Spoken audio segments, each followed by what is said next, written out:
welcome back to another episode of the Asking for a Friend podcast. It's an elder-led ministry of Believers Baptist Church in Emory, Texas. And my name is Duffy Henderson, and I'm your host. The Asking for a Friend podcast exists as a weekly resource for the edification and the benefit of God's people. So here we hope to provide helpful, thoughtful, and most importantly, biblical material as we address everyday life questions and issues. So if you find this podcast helpful, please take a few moments to share it with someone that you think would also benefit from it. Thanks for listening in today, and may the Lord bless this episode in particular greatly to you as a means of grace for your spiritual growth and your benefit. And this evening we're recording, this is one of the later times that we've done a podcast recording, but I'm here with my co-host Jason Rowland, one of our elders here at the church. Jason, it's good to be with you this evening. How are you tonight? I'm doing well, Duffy. It is good to be with you and be able to record this podcast with our guest, and looking forward to it. Absolutely. And I'll just do a brief introduction. He probably doesn't need any introduction, but this is one of our guests today is Dr. James White. He is an elder, pastor at Apologia Church in Arizona. And he is, I think this is the 40-year mark, if I'm not mistaken, for Alpha and Omega Ministries, which is just phenomenal. There's just a wealth of information on their website from many years of being in the public ministry of the word, whether it be in apologetics, evangelism, writing books, public debates, all of that. So we are excited to welcome Dr. James White to the podcast. Dr. White, I know it's been a long day. You're on the beginning of a road trip. I know you've had a tough day on the road, but we are so glad to have you. How are you doing this evening? Oh, not too bad, not too bad. You didn't mention that I'm also one of your professors. I don't know if I figured you'd bring that up. enter into anything. Yeah. So I teach GGBTS, GGB. I used to Golden Gate Baptist Theological Seminary. Yep. I had to say 2 G's at that one. Then what did they become? Gateway. Isn't that what they changed to? I have no idea. I think they're in LA now, aren't they, or something like that? I don't know. They had a beautiful campus in Mill Valley. I don't know if you've ever been there. Of course, Mill Valley is right next to San Francisco, so I'm not sure it's all that beautiful anymore. But yeah, taught for them for years and years and years, and that was a very interesting experience up until the day that Paige Patterson picked up the phone and called the president of Golden Gate and had me fired. So for being reformed. There. Oh yeah. I have lots of stories that I can tell you. But anyways, so yeah, we're starting a 33-day trip. Started a couple days ago, and today was the longest leg. So that was my mistake to try to put too much in one day. But I'm currently in Santa Fe, New Mexico, and rushed to get set up here. This should look a lot prettier than it is. I apologize. You should see what it looks like on the 4K camera that I have up there. It's beautiful. Unfortunately, I can't connect that to you. So there is a way to do it, but it would have delayed us by another hour or so. So we're just going to have to go with the MacBook camera here and not the beautiful 4K camera. But hey, it's staring at me. So ugly's ugly in 4K or 1080p. You know, it doesn't matter. Well, I know that technology rarely works like it ought to, or at least like we would like it to, right? We buy all this new gear and we plug it in, and then we realize, we forgot this, or this doesn't work. And it's just the nature of technology. And the more you add to it, sometimes the more complicated it gets. The more stuff can break. That's how it works. Exactly. Well, so before we dive into kind of the meat of the episode, I did want to just give you a few minutes just to talk about personal ministry updates. You can talk about the trip that you're on. I know G3 conference is coming up in a couple of months, and just this will be your time just to let folks know kind of what you're doing lately, any projects that you're working on. If you are, just kind of open the floor for you. Yeah, well, I've been going up to Colorado in the summers since 2011. And I'm not sure how many more years I'm going to be able to do this, but I've done intense, insane bicycle races and rides up in Colorado. So I try to build stuff around that. And one was called the Triple Bypass bike ride, which everybody always goes, "You had a triple bypass?" No, I did have cardiac ablation, but I have not had a triple bypass yet. You go over 3 passes. That's why it's called a triple bypass. And it's in one day, you ride 120 miles, you climb 10,500 feet. The lowest you ever are is 7,500 feet above sea level, and the highest is 12,000 feet above sea level. Wow. I did that, and in fact, I did the double triple 3 times, which you would do that one day, stay the night, and then ride back the next day. So that's pretty intense. And then you have the Mount Evans hill climb, which I will do this year. And that one's only 26 miles long, but you start at 7,500 feet and you climb to the top of Mount Evans. I don't know if you've ever been to the top of Mount Evans, but Mount Evans is the highest paved road in North America. The finish line for that race is 14,130 feet above sea level. Wow. So there is half the oxygen at that level there is where you are in Texas.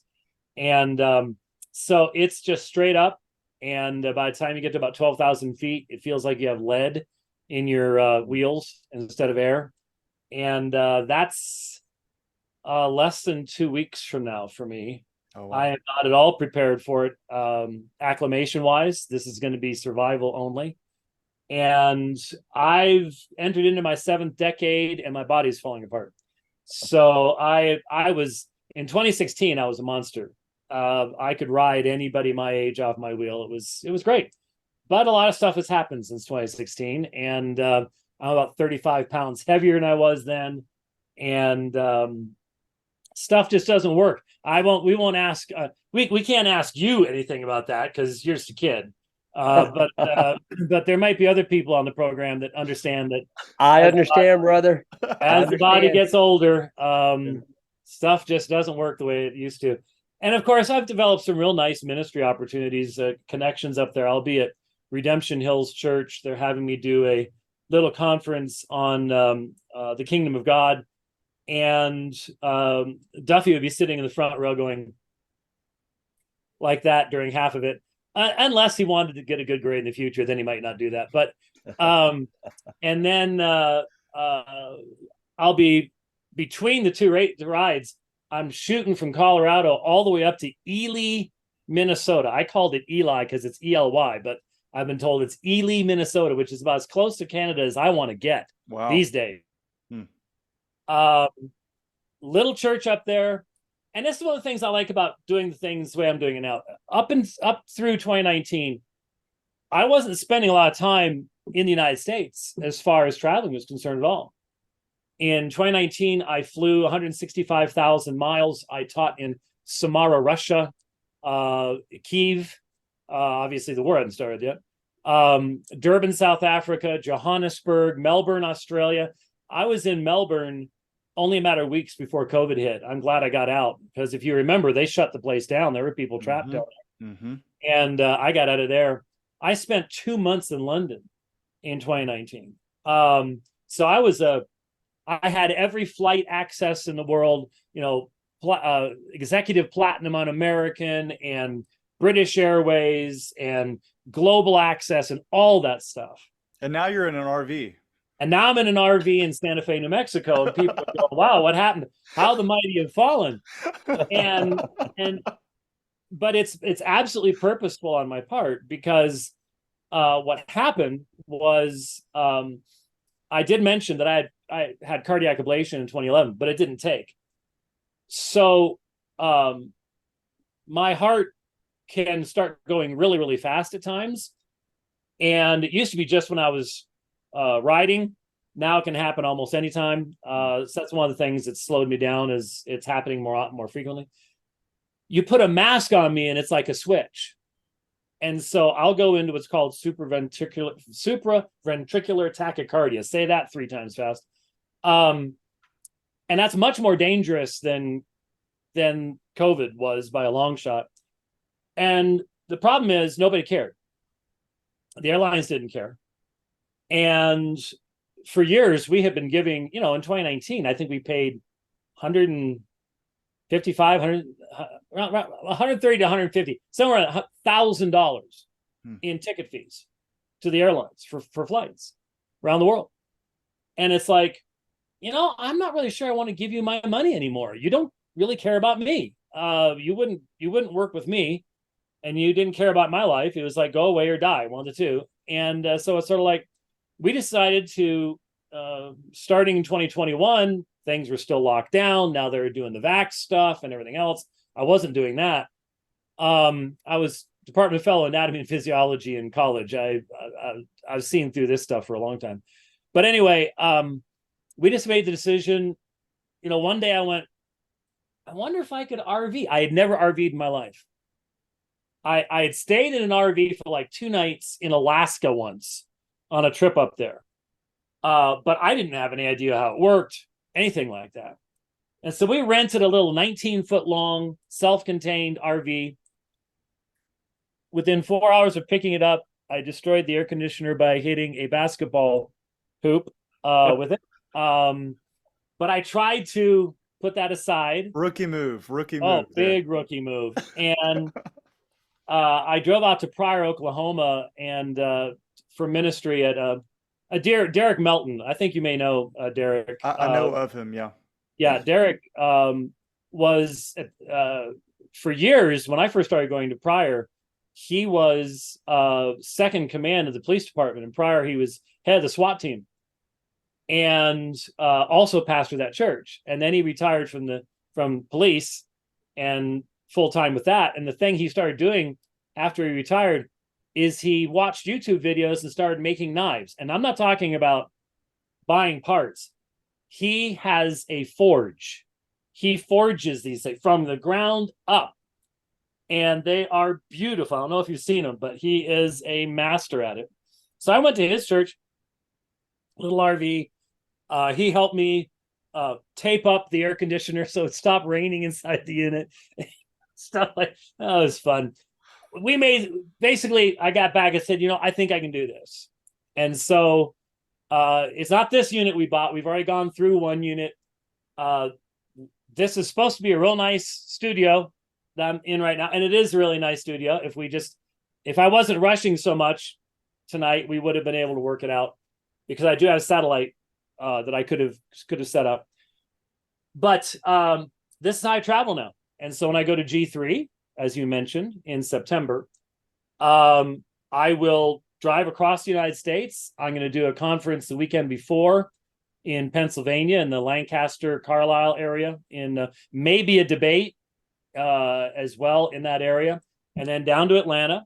My wife's going to fly in and be at G3 with me for the first time. That'll be enjoyable. And then on the way back, I'll be doing a conference in Louisiana. And then when I get back only a couple days before we have, and I'm not supposed to know a lot about this, but our 40th anniversary celebration there in Phoenix for Alpha Omega, because we incorporated, amazingly enough, in 1983, when I was 20. Yeah, I hadn't quite turned 21 yet when we actually started. So we're going to have a little get together with a bunch of folks to celebrate 40 years, because most apologetics ministries don't go 40 years. There's a lot of flash in the pan stuff when it comes to apologetics, but we've been around for 40 years now, and so we're going to be doing that. So yeah, it's I go up to Ely. How in the world did I find out about Ely? Well, the pastor up there is friends with the pastor of a church in St. Charles, Missouri, that I've gone to the first weekend in December for 22 years. And so there is connection. And as I'm going along these things, people have sent in, I have a map, and little churches, big churches, doesn't matter. If I'm coming through and they want to, and they're like, well, I don't care if it's Tuesday, I don't care if it's Thursday, Friday, whatever. If you're coming through, let us know. We'll try to work something out. And so I get to go to a lot of churches like that. I was in a church over in Lubbock. I think it was the night after I was with you guys, if I recall correctly. Yep. And I had a pair of brothers that drove down there from Kansas. Oh, wow. Just for my, and I was only, I only spoke for an hour and 10 minutes or something like that, but they drove all the way from Kansas just to be there for that kind of thing. So I just sort of feel like we're seeing the fruit of 40 years now.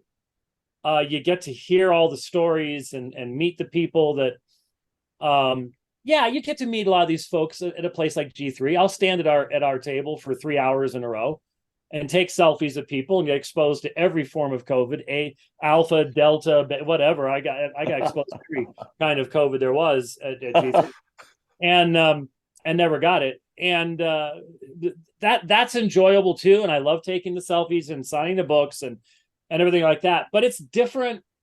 I was at a little Baptist church in Louisiana, and again, people had driven so far to be there, and then just to sit there, and they made the best lemon cookies on the planet. Oh, those were good.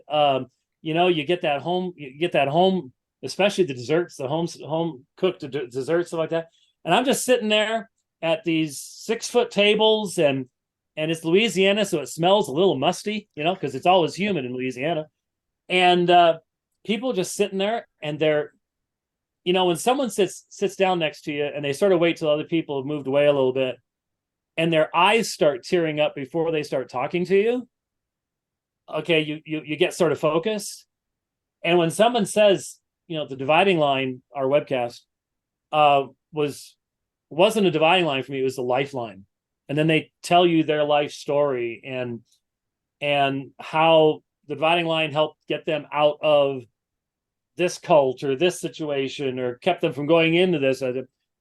That's why you do it. That's why you've been doing it for 40 years. And by traveling this way, I get to hear these stories that I generally would not get to hear as much. Now, one thing I do need to point something out. I about fainted years ago when I went to Potchefstroom, South Africa, where Northwest University used to be Potchefstroom University. And I did a debate with a Muslim there. I did a lot of debates in South Africa. And I had a homeschool family walk up to me. And these kids are just so excited because they've been watching me for years and years and years. It's Potchefstroom, South Africa, for crying out loud, So there were really exciting situations. There was 2 times in South Africa. It was really weird how it almost mirrored it. There were years between them where a group of about 4 or 5 Black South Africans, and I mean Black, deep Central African South. I mean, they're just very, very Black. And they came up to me and they said, Dr. White, we go to university in Johannesburg or wherever it was. A lot of the universities down there are very liberal. And they said, if it wasn't for the dividing line, we would not have been able to keep our faith. That's what got us through university. And we've never spent a dime to advertise the dividing line. Not once. We've never bought advertising. We don't have people who maintain donor lists. Rich and I stink at fundraising. So it's absolutely amazing that as far as global apologetics webcasts, there's nobody who comes even close to the dividing. Yeah. As far as, we just have a huge global audience, and it's all word of mouth.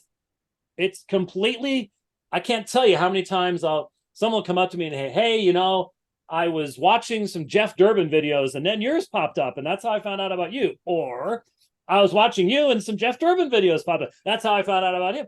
Jeff and I are sort of joined at the hip as far as that kind of stuff goes, but it's just word of mouth. This is a unique period in church history. Yep. Very unique period in church history, where I can be almost anywhere in the world and communicate with people all over the world. And I don't know if we will always have this privilege. I can guarantee you there are people in charge right now that wish we didn't have this privilege.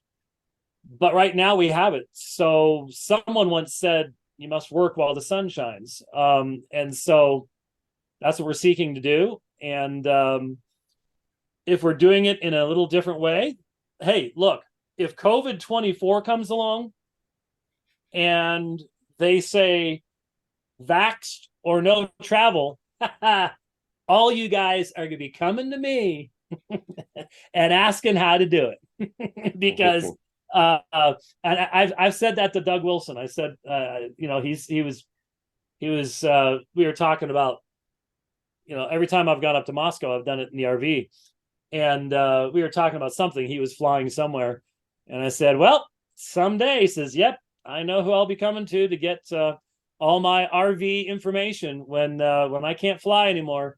We know who to talk to. So you'll be experienced by then. I've already pulled this thing over 40 miles. Uh-oh, we lost you for a second. Uh-oh, really? Uh-oh, yep. Okay, now I'm you're still back. here. Little blip. Well, that's interesting because I was drinking right as it blipped. So maybe maybe Zoom automatically edits drinks. I don't know. So you've pulled the RV for many miles. I think that's what you were saying. About 40,000 miles.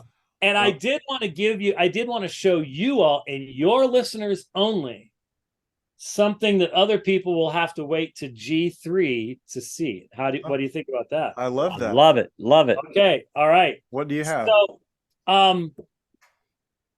the last time I spoke at a regional conference in Washington, D.C. for G3 last year, but I think the last national conference was in 2021. Okay. Yeah, I was there. Yep. Okay.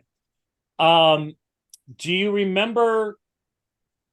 Okay, that's the one I remember. That's where they interrupted me and stopped me because they had the little kid that was lost.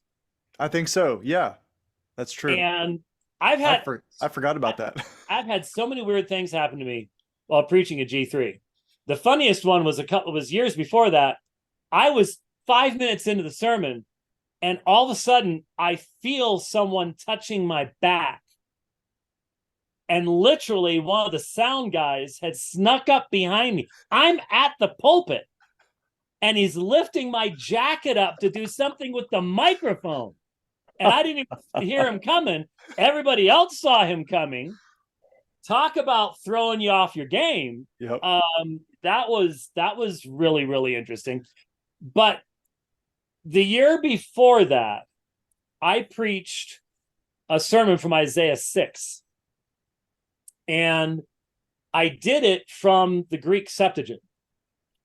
And Jeffrey Rice bound for me the Reader's Greek Septuagint. And it's in 2 volumes. It's huge. I actually wanted to look at putting it into 1 volume, but it would have been like this thick. And you're not going to be able to read it well. It's not going to lay open or anything like that. So I preached the sermon only from the Greek Septuagint. I didn't have any notes. And so I had to read the text from Isaiah 6 from the Septuagint. There was reason for that. If you go back and watch it, there's some really, really, really cool stuff. There's a textual variant in Isaiah 6:1 that's really important in John 12:41, stuff like that. So what I want to do this year is the theme is the sovereignty of God. And thankfully I got my requested text because I forget which year it was. I got outranked on a text. I asked for it first, but someone who will not be named. I'll just say this particular individual has extremely narrow culinary tastes. Okay, we'll just leave it at that. Wanted to do part of the same text that I was going to do, and so I had to change my direction because this particular individual outranks me. I'm not sure who made up the rankings, but anyway, so I got my text this year, and I knew what I wanted to do, and so I asked Jeffrey about it, and so here is my. Now this is look all I better 4K.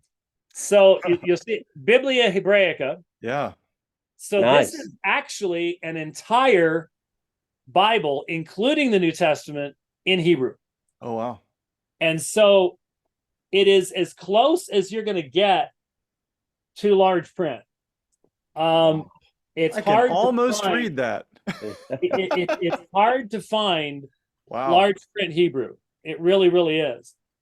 So I'm going to be in Isaiah.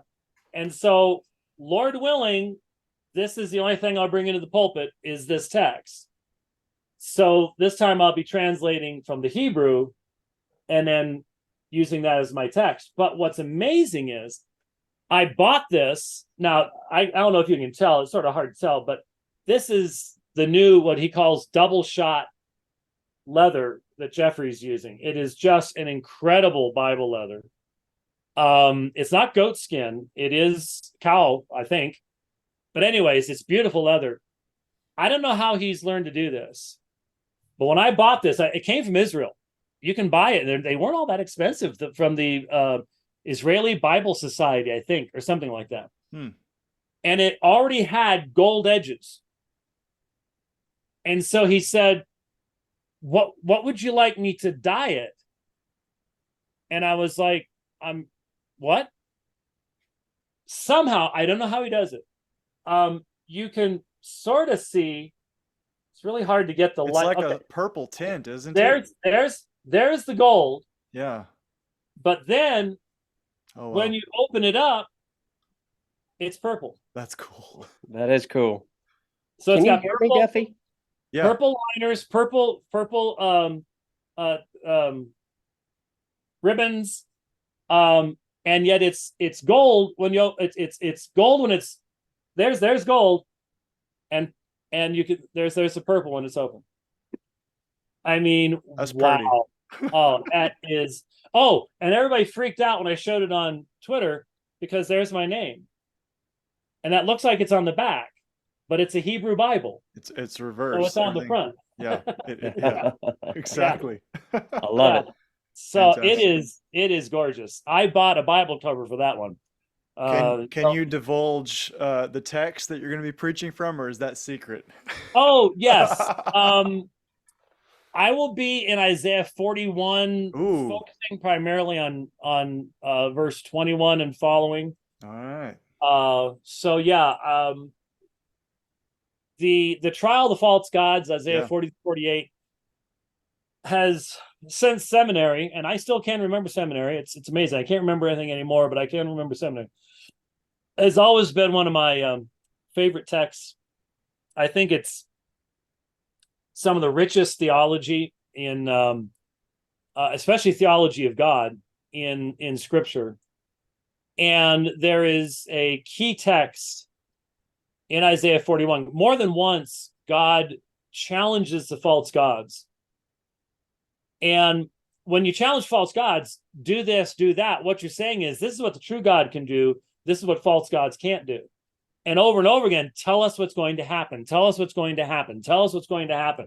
So knowledge of future events is central to God's own self-apologetic and self-revelation. But in Isaiah 41:21, it's not just tell us what's going to happen. He does say that. But then he also says, and as for the former things, tell us their outcomes so we may consider them in our hearts. And that makes you go, whoa, wait a minute. God's saying, I can tell you what's going to happen in the future. But I can also tell you not only what happened in the past, so God's the perfect historian, unlike the rest of us, but I can tell you why it happened. And you have to be the sovereign over time to be able to do both of those things. I don't know how an open theist deals with stuff like this. I mean, I've debated a number of open theists over the years. I may have actually thrown that at John Sanders the last time he and I were on Unbelievable in London. I don't know, about 5 years ago or so. I don't think I understood his answer if I did, but anyway, it's a tremendous text, and so I'll be opening that one up from this text. Cool. This Hebrew text in September, Lord willing, and I don't get run off the road by a semi-tractor trailer or something like that between here and there, because I got a lot of miles to drive between here and there. So you're doing Arizona to Pennsylvania to Atlanta. Is that what you said? and then down to Baton Rouge, Holy and then moly. the southern route back. Wow. That'll be Wow. the September That run. is a trip. Yeah, well, this one, Arizona to almost the Canadian border and back again That's a is serious trip as pretty well. close. Yeah, yeah. Wow. But yeah, I think this one's like 4,300. I think September is 5,100 Oh, miles. okay. Yeah. Wow. So it's Well, I'll cover the USA. yeah, in just a matter of months, just a matter of a few months. Mhm. Well, so let's. It was a good segue. I love the text you're going to be teaching from in G3. Looking forward to that. But I've got a couple of topics for us for just the listeners and kind of making this, taking some theology and apologetics and kind of making it practical. And I've heard you speak on this. Anyone who's heard you on the dividing line, who has read any of your stuff, heard you preach, will know that one of the driving motivations of what you do is to be promoting the biblical literacy of both the pulpit and the pew. I want to. I've been impacted by uh, your teaching, especially with just being aware of the text itself, knowing what's in the scriptures, not doing theology apart from the scriptures, but having your theology be rooted in the scriptures and not reversing that. You've talked about that in class before, and our apologetic is from scripture, not vice versa, right? And all of these things. And I think that there's just a general need. I've been a Christian for quite some time. Jason, probably twice as long as me. He's been pastoring as long as I've been alive. You've been doing Alpha and Omega Ministries and worldwide travel as long as I've been alive.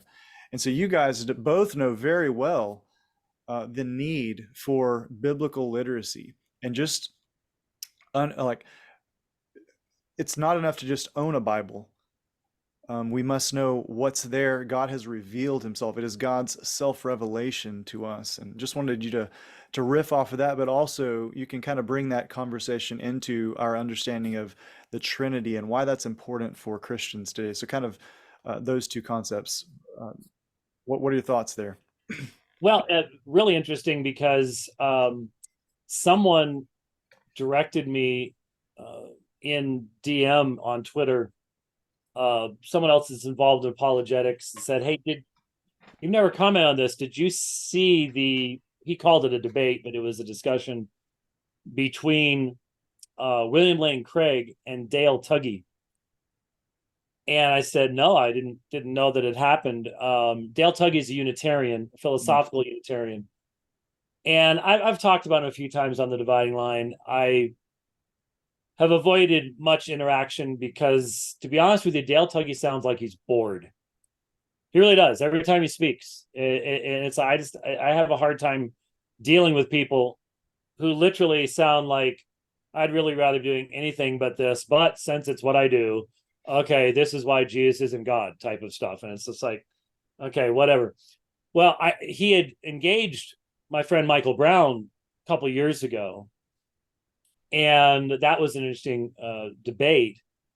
But I was really interested because William Lane Craig is not an Orthodox Trinitarian by his own self admission. He calls himself a neo-Apollinarian.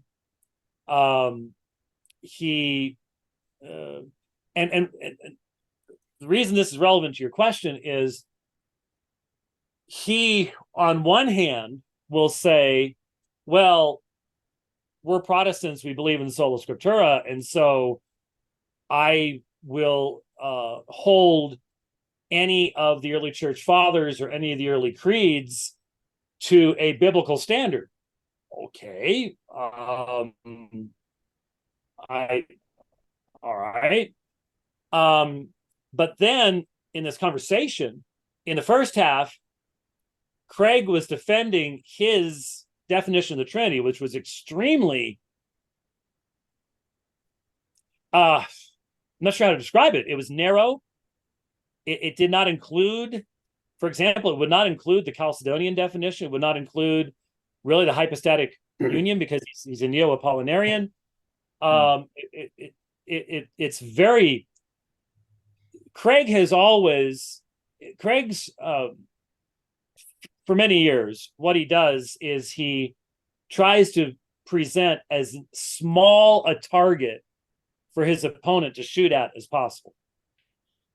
And so in debates, like when he debated Shabir Ali, someone I've debated 7 or 8 times, on 3 different continents, and I think about 4 different continents. Wow. Anyways, when he debated Shabir Ali brought up the issue of original sin because it was sort of relevant to what they were saying.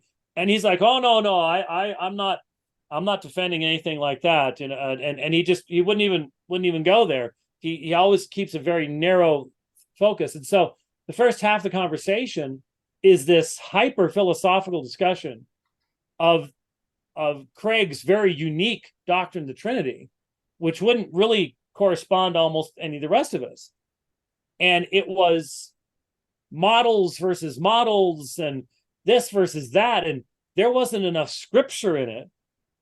I don't know if any scriptures were even cited, to be very honest with you. Mm-hmm. And then it switched halfway through to where now Tuggy has to defend his Unitarian views. And all of a sudden, Bill Craig is presenting Granville Sharp constructions at Titus 2:13 and 2 Peter 1:1 and the Carmen Christi at Philippians chapter 2 and John 1:1 and it's like, what just happened? But even then, while I was going, okay, right, you got to do John 20:28, you got to do John 1:1. But even then, what really concerned me was when he would go to John 1:1, what he would do is he would, instead of hanging the weight of the argument on the exegesis of the text, he hung the weight of the argument on all Johannine scholars that I know say this. Well, the problem is anybody can find a Johannine scholar, because I mean, who gets to determine who that is in the first place, right? My thing just said your internet connection is unstable. Well, we'll see how that works out. Okay, go ahead. I've always been concerned about how the Craig group of apologists will throw out all scholars say this or all scholars say that, because it's so easy to refute that. All you got to do, you can name 4, 5, 6 people, and now the point's moot. So at one point, Craig goes, and I'm not making an argument from authority. And I was driving at the time going, yes, you are. It's obvious. But at the same time, he did force Dale Tuggy to make a number of statements that I'm like, okay, we've got to cover this stuff on the divine line, because this is so important. Over the years, I think some of the most important stuff we've done in helping train people is to go into the text and deal with key doctrinal issues and go, here's where the exegesis comes from. Here's when dealing with Roman Catholics on Romans 5:1, you need to see how Romans 5:1 is related to Romans 4:7 and 8, and you've got to ask them, who is the blessed man in Romans 4:8, because there is no blessed man in Roman Catholicism, because there is no non-imputation of sin. You work through these things and you help people see that the real foundation is not the agreement of all Pauline scholars, because there is no agreement of all Pauline scholars, or Johannine scholars. You show them what is actually right there in the text. You ground their faith in the divine word itself. And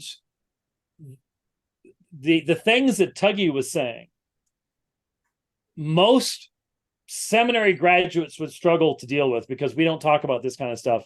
I think we should. I do. But most classes don't. And to hear the other side making that argument, I just feel like it clarifies things. When you refute the other side's argument, it allows you to really clarify things in a way that, I mean, that's what I like about debates, is you can sit in a class and you can listen to a professor droning on about this doctrine, that doctrine, or whatever. But when you're when I was a Southern Baptist for a long time. In fact, I was ordained as a Southern Baptist. And I was at a church called North Phoenix Baptist Church. Huge church, massive church, 20,000 members.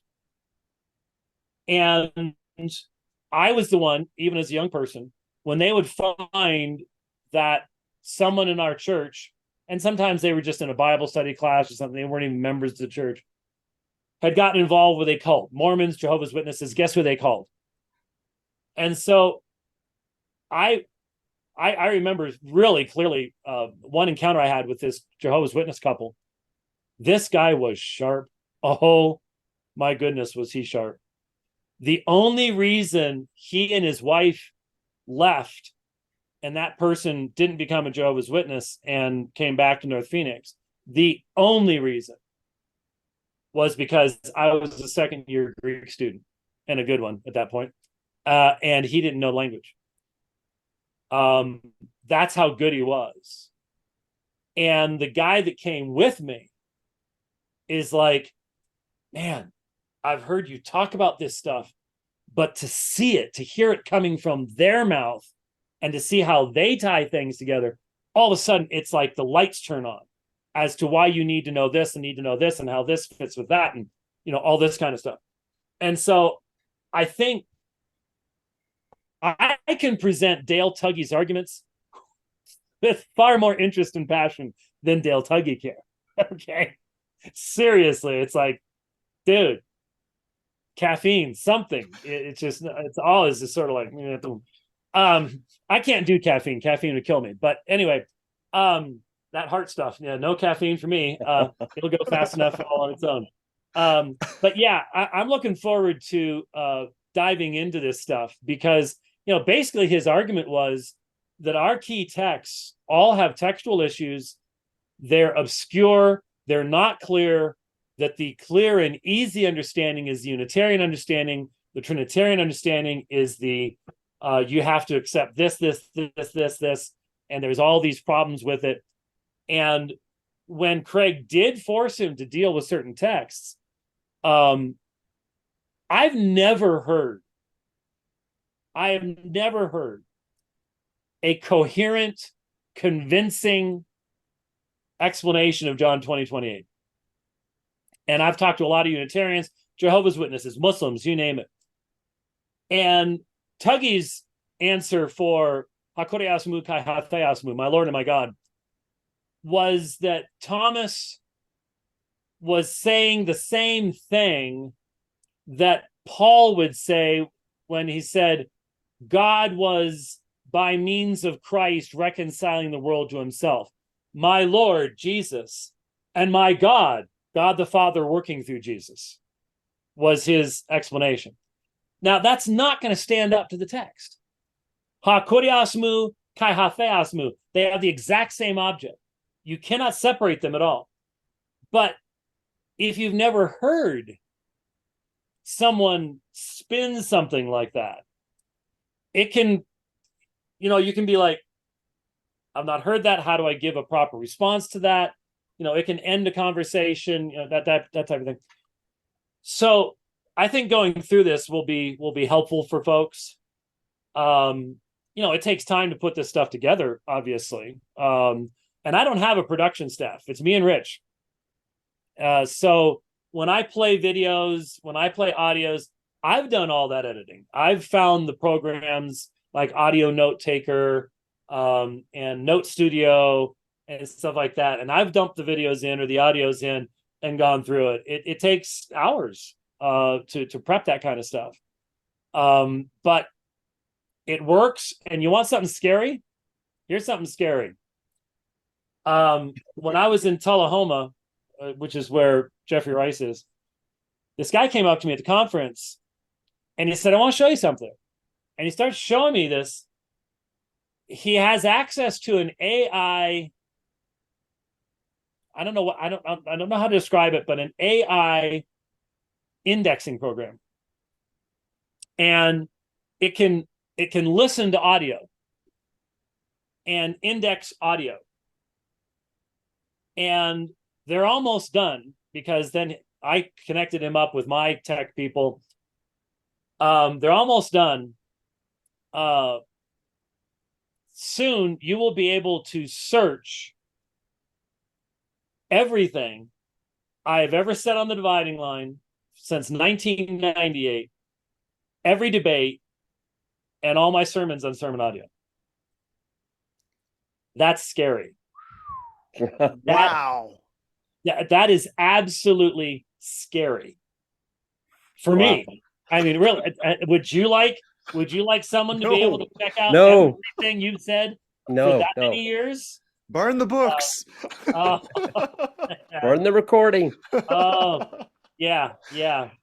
But actually, when you think about it, the people are always contacting me going, I know you've addressed this on the dividing line. And I go, I know I have. I have no earthly idea when. I wouldn't know how to find it. Yeah. Oh, when you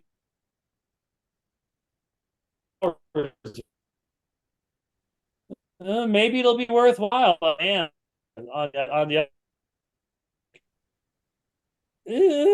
okay, that's like having a wife whose memory is absolutely perfect. My fellow elder at my previous church, his wife's memory is infallible. It's frightening. And I don't know that I'd want to be married to someone whose memory is absolutely perfect. Yeah, that'd be rough. Well, hey, Jason, do you have anything to pop in? Any thoughts, any questions for Dr. White? Just talking about this first kind of issue that we brought up here. Yes, I have some thoughts. Perhaps it's a little more simplistic than what you're talking about, Dr. White, but I want us to think about biblical illiteracy, whether it be the pulpit or the pew, in terms of what we see in our culture. We've talked about technology, and we've talked about how that has influenced us so much. I mean, we're able to do this Zoom podcast episode because of technology, and all that's good. But at the same time, I think this is the premise of David Gordon's book, Why Johnny Can't Preach, is we have a generation of young men that are coming to the seminary who have been impacted by technology in a negative way. In other words, we don't read, the common people don't read, and they don't write.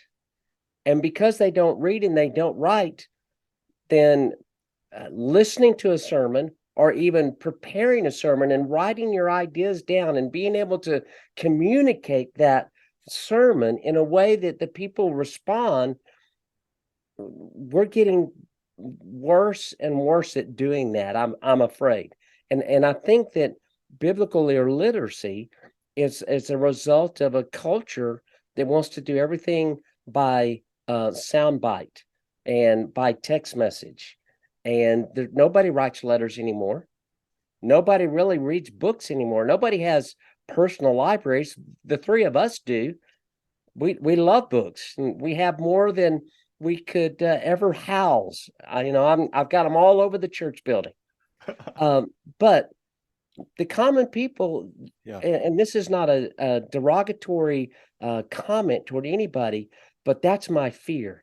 I fear that we have biblical, the lack of biblical understanding and literacy in some degree, because people don't read, people don't write. And so putting those two things together makes a biblically illiterate society.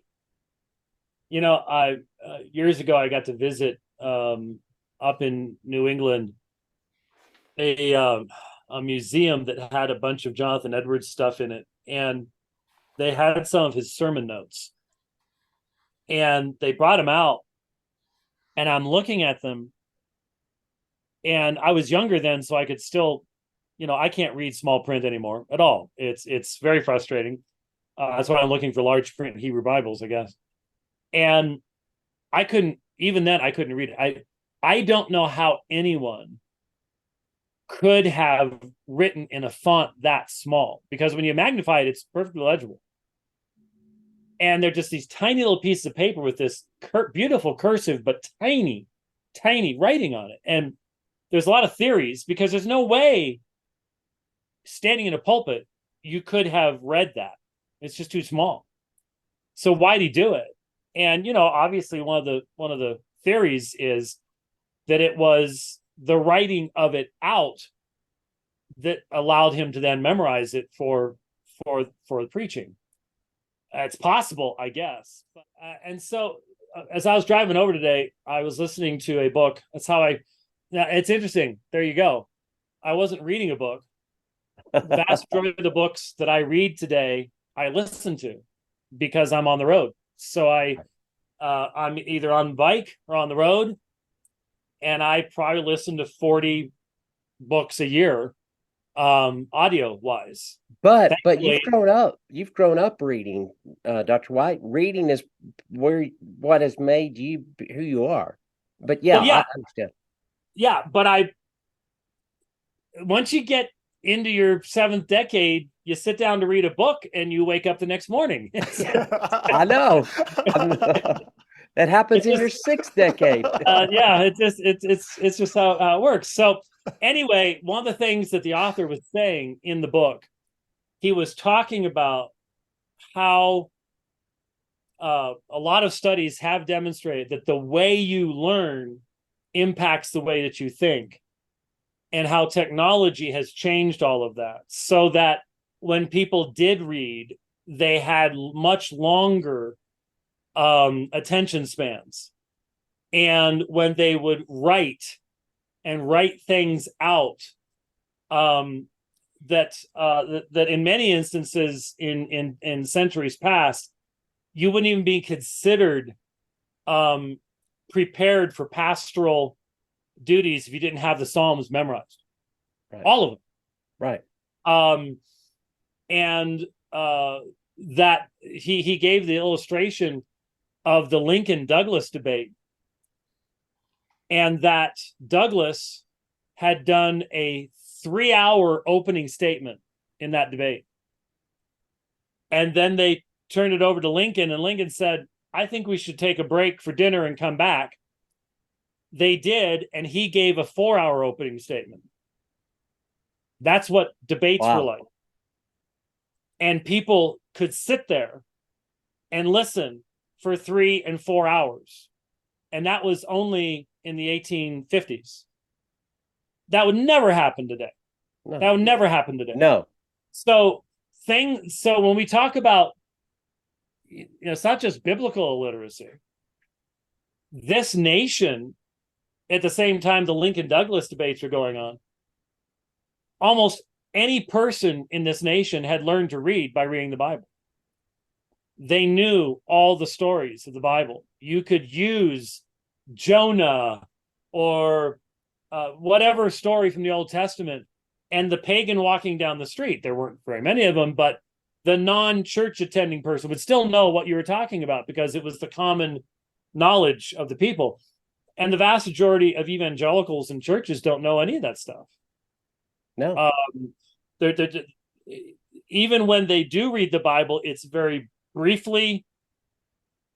It's couched in entertainment. Yes. It's very rarely as a part of a flow of a narrative story at all. And so that's why people struggle to find stuff, because they don't know where it is in the narrative, in the flow of, which chapter, why is it important that the blind man is where he is in John? Most people don't know where he is in John.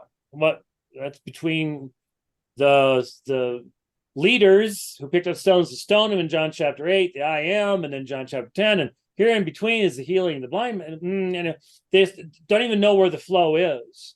And most preaching doesn't identify where it is either. Right. Because you don't have enough time to. Most of our sermons, I give Jeff a lot of grief because I know that, for example, the week before he went on sabbatical, his sermon that week was an hour and 20 minutes long.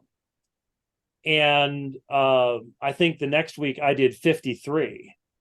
And we actually got out on time. But an hour and 20 minutes was nothing. That would have been a sermonette, only a couple centuries ago. And so, yeah, things have changed a lot. And you can always tell, you can when you're listening to certain people, their ability to provide biblical examples that are actually accurate and useful and communicate something, that's those are the people that have been spending a lot of time in that word, and probably not spending nearly as much time in electronic form. Right. And so I hear all that, but at the same time I go, yeah, you need to have your paper Bibles. You don't want to trust the regime with being able to alter the text or deleting your Bible or stuff like that. All that stuff is possibility. Yeah, you want to have paper Bible stuff. Yeah. But the fact of the matter is, we've got to deal with the culture that we're a part of. And right now, the educational system is not producing people that can read for any period of time at all. Right. And, you think back, why are there stained glass windows in medieval churches? Because no one could read. Well, not no one, but most people couldn't. You look at the medieval period, someone born in Europe during the medieval period, in general, did not travel more than 7 miles any one direction from where they were born in their entire life. So you could draw a circle with a 14-mile diameter, and that was their world. That's all they knew. And most of them just scratched out a meager living. Most women had to have 10 live children to have one survive to adulthood. It was a different world. And so if you couldn't read, and in many areas even the priests couldn't read, the only way to tell stories was visually. So it's not the first time, but now it's not because of a lack of education. It's because of the mechanism of education doesn't produce long-term capacity to really engage in in-depth thought and reading and contemplation and things like that. So it's a little different situation. So we can bemoan that reality, but the question is, okay, but then how do you take someone from the American educational system? My grandkids, they're eating books up because they're being homeschooled. So they're encouraged, take all the time you want, read, go. That's wonderful. But the people coming out of the public schools, you're telling them to do something that their brain has been trained not to do. Even when you tell them, well, look, turn everything off and just sit down and focus in. And 5 minutes in, they're wondering what's going on Facebook. Where's my phone? And they're not following the narrative anymore, because that's how they've been trained to do things. Right. And same way with communicating to other people. Like you said, who's written a letter? I actually had a bill recently where the company had no online ability to pay it. I had to send them a check.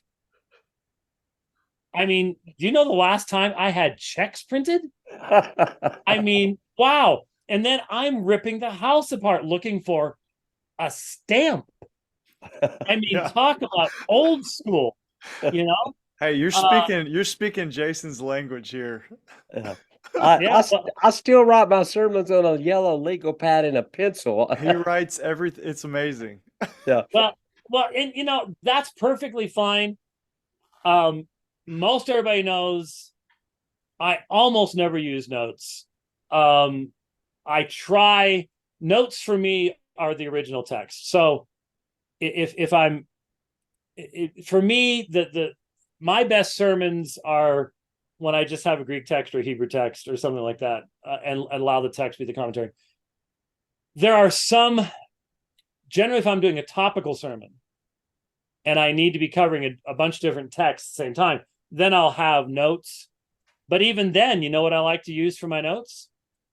The Remarkable tablet, which if you've used it, is as close to writing. Like when I'm in debates, that's what I use. Because then I can convert that directly to digital afterwards. It does struggle with when I'm writing during a debate, my writing is not getting better with age. In fact, when I write James now, the E is gone. I mean, do you have any idea how many thousands of books I've signed over the past 20 years? And now, as I sign James, it comes out Jams. The E just disappears. It's like my hand no longer wants to put the E in there. It's really weird. I'm sure that probably is, there's some neurologist out there going, oh, I know what's coming for him. And okay, probably you do. But,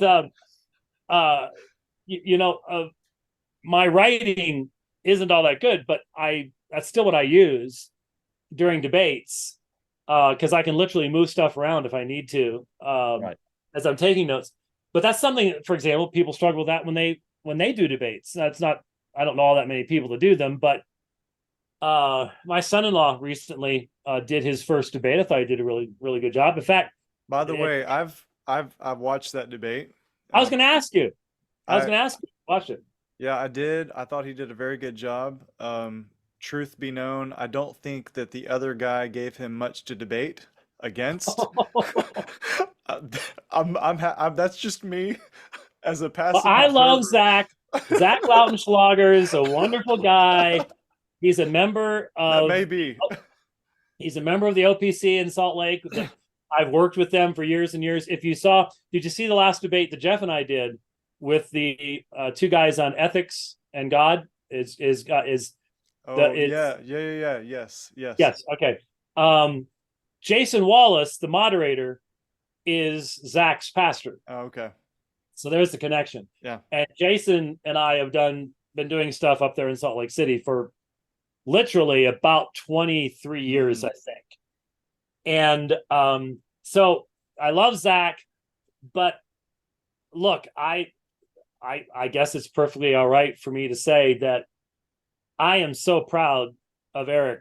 He did a very good job. He was well prepared. Yes, Eric knows more about covenant theology than I do, or that I ever will. He is a voracious reader and a voracious listener. But what's more than that, he's an incredibly hard worker. And I cannot imagine anyone that I would want taking care of my daughter and my grandkids than Eric Yeager. I am so proud of that young man. He's great. Let me so go Jason, back. Come back. Yeah, go back just a little bit, because I don't want to sound like I'm against technology, because I'm not. No. Most of the time, I preach. What I preached with yesterday was not with notes, but with my outline.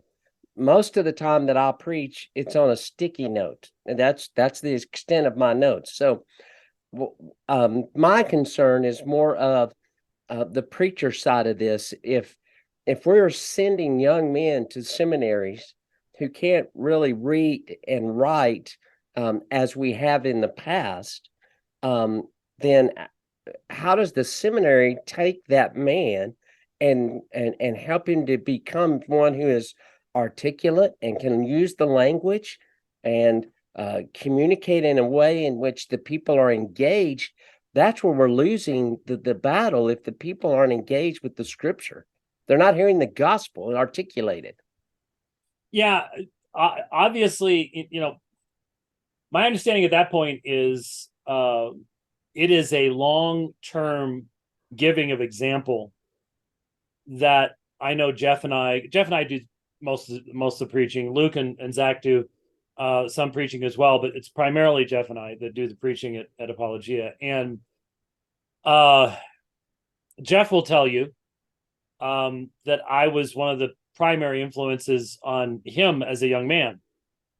So, in fact, the first book he read as a Christian after his conversion was the King James Only Controversy. And I've always said, that's not the first book I'd recommend to anybody after conversion, but that's okay. Interesting. But so we have similar styles. And so there is and this goes back to when I was at PRBC as well. It is teaching by example from the pulpit, consistency, week after week. Yes. Making sure to explain. Now we have a challenge that you don't have. You have your own building, so you can set your own schedule.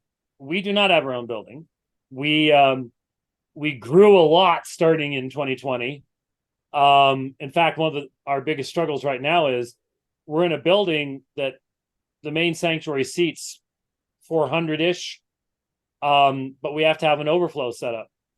And we're struggling with the overflow because a lot of the people feel like if they're watching something on a screen, they're not really there.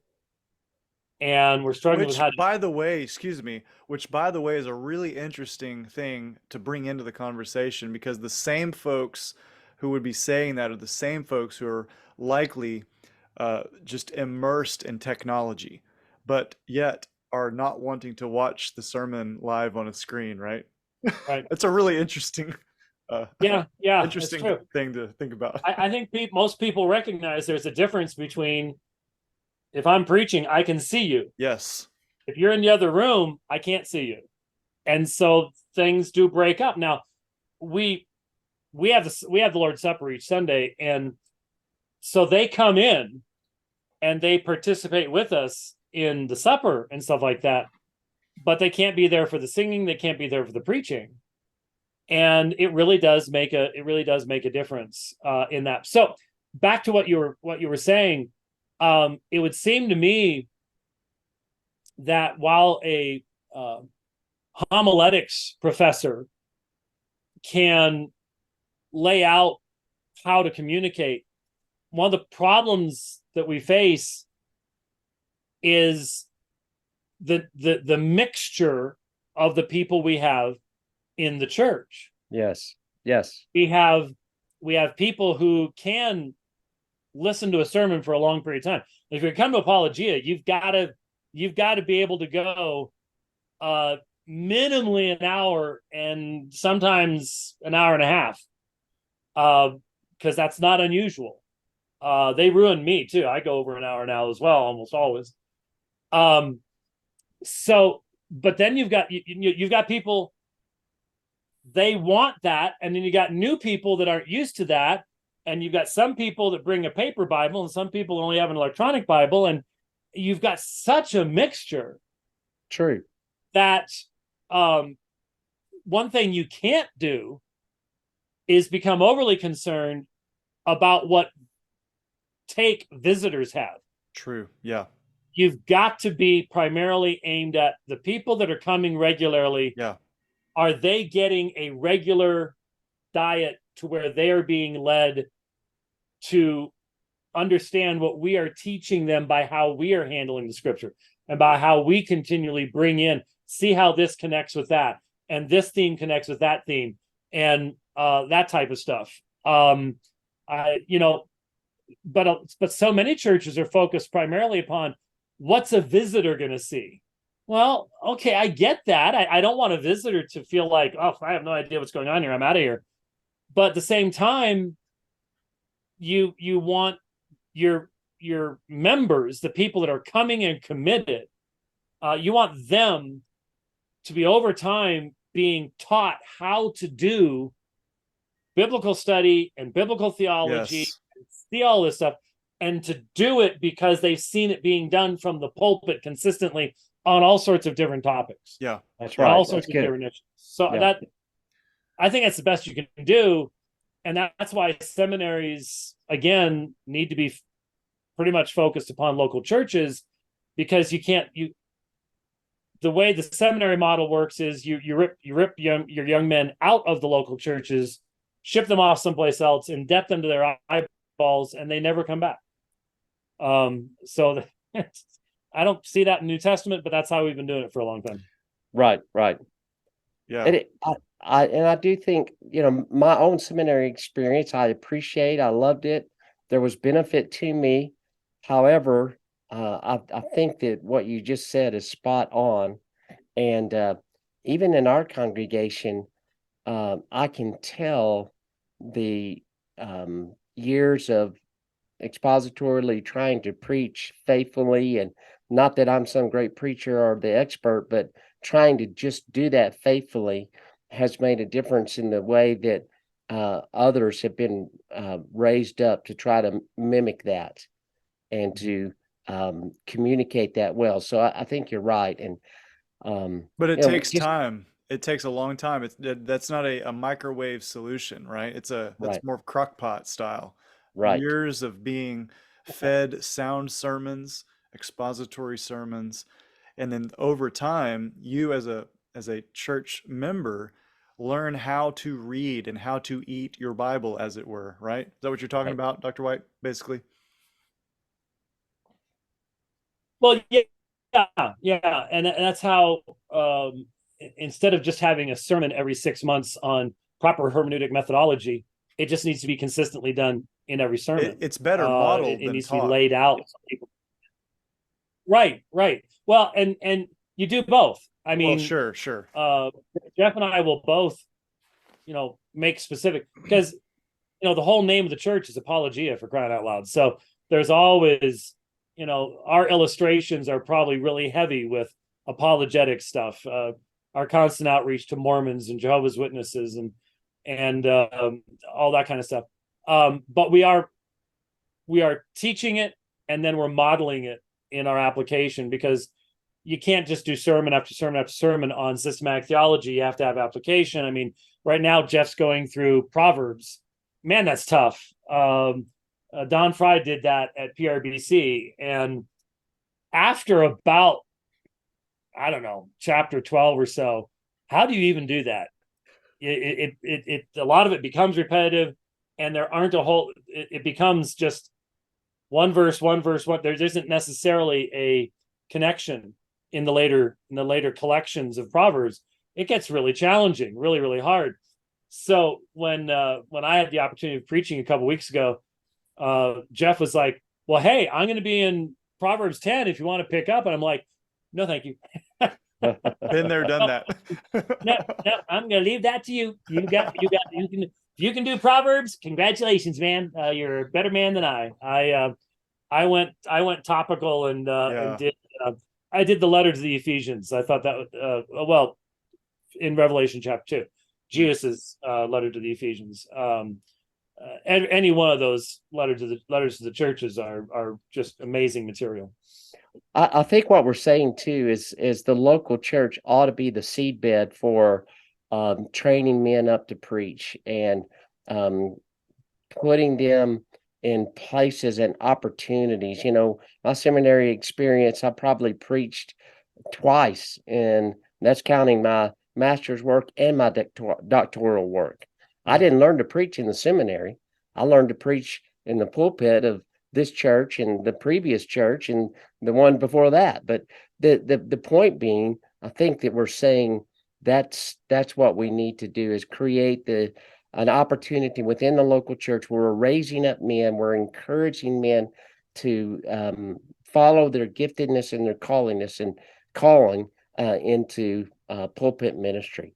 And I guess we could talk about it all night, and perhaps, Duffy, you're feeling like we need to move on, but well, no, I think it's good, and what we'll probably do is we'll finish up with this, and then since we've gone pretty long here, we'll go ahead and end with this, and maybe in the future we can have Dr. White on again at some point, talk about some other stuff. But I think this is maybe when I'm at a location that has a better internet connection, so we can.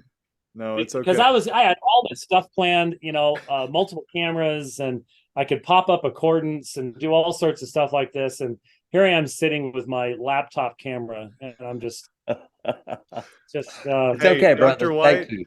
Dr. White, a lot of times one of our elders and I, we joke, it's first world probs. Yeah, very much first world problems. But when you got to understand how many people have an RV with a studio in it. I mean, this was the bedroom, so I sleep in the bunks in the back. Oh, nice. So I've sacrificed a lot of comfort. Wow. To have this.